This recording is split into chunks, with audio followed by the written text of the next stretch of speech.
साथियों नमस्कार। आज हम लोग डिस्कस करेंगे क्लास 7th NCERT। साथियों क्लास 6th NCERT में प्राचीन काल का इतिहास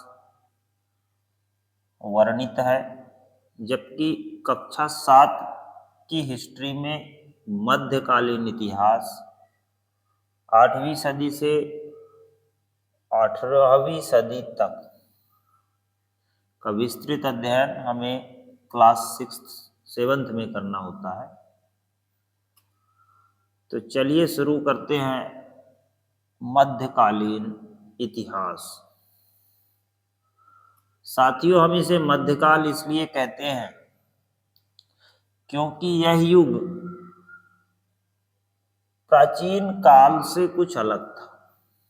इस युग में विदेशी आक्रमण हमारे देश में बहुतायत में हुए और इन्हीं आक्रमणों के परिणाम स्वरूप हमारी सामाजिक सांस्कृतिक व्यवस्था में अनेक परिवर्तन भी हुए।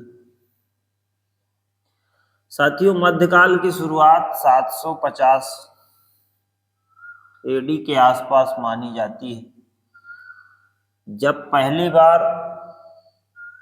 अरब आक्रांता मोहम्मद बिन कासिम का भारत में आक्रमण हुआ। राजा दाहिर उस समय गुजरात के क्षेत्र में राज कर रहे थे। मोहम्मद बिन कासिम ने सर्वप्रथम राजा दाहिर को हराया था। वहीं से मध्यकाल की शुरुआत मानी जाती है। बाद में अनेक आक्रांता भारत आए, जिनमें से प्रमुख आक्रांताओं में मोहम्मद गौरी, महमूद गजनवी और बाद में बाबर का प्रमुख रूप से नाम आता है। साथियों क्लास 7th की NCERT की बात करें तो चैप्टर 1 बताता है कि हजारों वर्षों के दौरान क्या परिवर्तन हुए हमारे देश में। पेज फर्स्ट जब आप खोलेंगे बुक का तो उसमें आपको मिलेगा एक मैप। वह मैप 1154 में एक अरब भूगोलविद था अल इदरीसी के द्वारा बनाया गया है। हालांकि ये मैप एक्चुअल मैप से बहुत भिन्न है। मतलब ये चूंकि प्रारंभिक खाका है, इसलिए ये उतना सटीक नहीं है जितना इसे होना चाहिए था। इसके बाद मानचित्र 2 फ्रांसीसी मानचित्रकार गुलाम दलीस्ले ने 1720 में बनाया। अपेक्षाकृत यह ज्यादा उन्नत माना जा सकता है। तो 2 मैप इस बुक में बने हैं, उन मैप को आप देख लीजिएगा।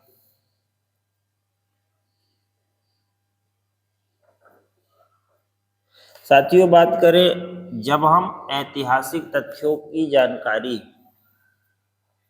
प्राचीन ग्रंथों पुरातत्वों से प्राप्त करते हैं तो हमारे सम्मुख एक समस्या आती है।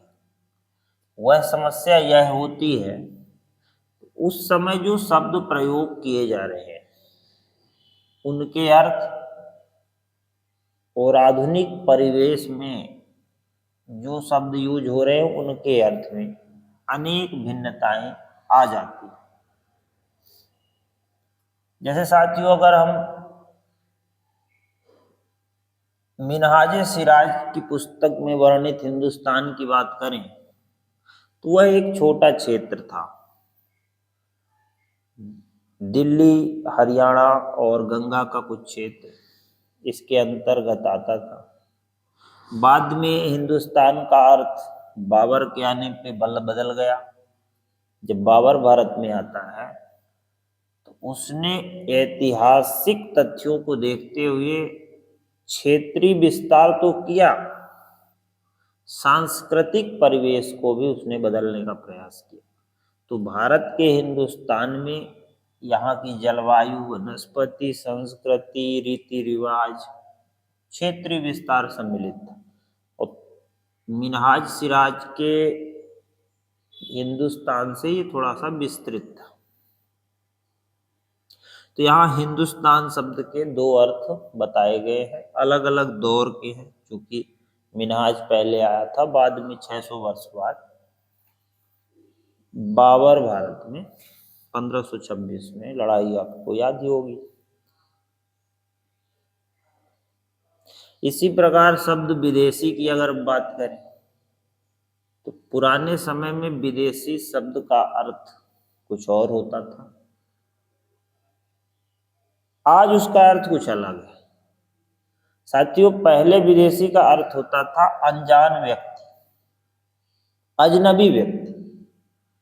वह व्यक्ति जो हमारे गांव का नहीं है, हमारे मोहल्ले का नहीं है, हमारे लिए अजनबी है। तो अगर वह अजनबी है तो हम उसे विदेशी मानते थे। लेकिन आधुनिक शब्दावली में विदेशी का अर्थ दूसरे देश से आया हुआ। तो इतना बड़ा अंतर शाब्दिक अर्थ में भी हो जाता है, तो इसे हमें ध्यान में रखना चाहिए।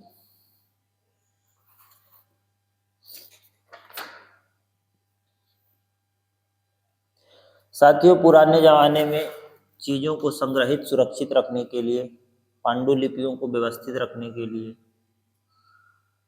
कुछ पुस्तकालय टाइप के घर बनवाए जाते थे, जिन्हें हम अभिलेखागार कहते हैं।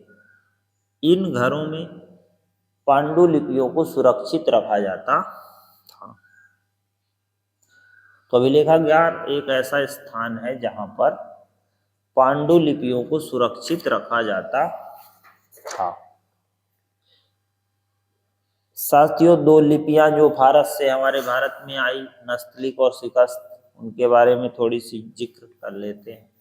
अपेक्षाकृत नस्तलिक लिपि थोड़ी सी कठिन मानी जाती है। धारा प्रवाह वर्णन वर्ण जोड़कर लिखे जाते हैं, जबकि शिकस्त लिपि अधिक सघन है और संक्षिप्त भी है, इसलिए यह कठिन मानी जाती है। तो नस्तलिक और शिकस्त दो लिपियां, लिखावट में शिकस्त लिपि ज़्यादा कठिन है, नस्तलिक लिपि अपेक्षाकृत सरल है। साथियों, 14वीं सदी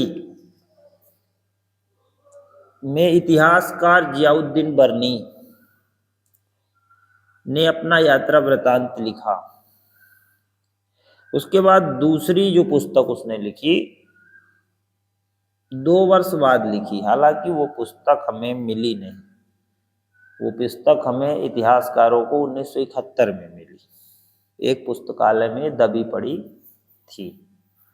तो अगर अभिलेखागार नहीं होते तो फिर वो पुस्तक नहीं मिल पाती। मोटे तौर पे मध्यकालीन इतिहास में हम 700 से लेकर 1750 के बीच घटित घटनाओं का वर्णन करते हैं। उस दौर में क्या कैसे प्रौद्योगिकी का विकास हुआ, सिंचाई में रहट, कताई में चरखा, युद्ध में तोप, आग्नेयास्त्र का प्रयोग प्रारंभ हो चुका था। साथियों, खान पान की नई तकनीक आने लगी, जिसमें आलू, मक्का, मिर्च, चाय और कॉफी प्रमुख रूप से था। इस प्रकार परिणाम ये हुआ कि मध्यकालीन इतिहास में जब विदेशी आक्रमण हुए तो उस समय संस्कृति में परिवर्तन होने भी प्रारंभ हो गए। साथियों, रहट का उपयोग पानी सिंचाई के लिए किया जाता है। इसी प्रकार एक शब्द है राजपूत। साथियों, एक जमाने पहले राजपूत शब्द का अर्थ कुछ विशेष होता था, राजा का पुत्र नहीं होता था। 8वीं से 14वीं सदी के बीच आमतौर पर जो भी युद्ध लड़ता था, जो भी समूह युद्ध लड़ता था, उसके लिए हम राजपूत का प्रयोग करते थे।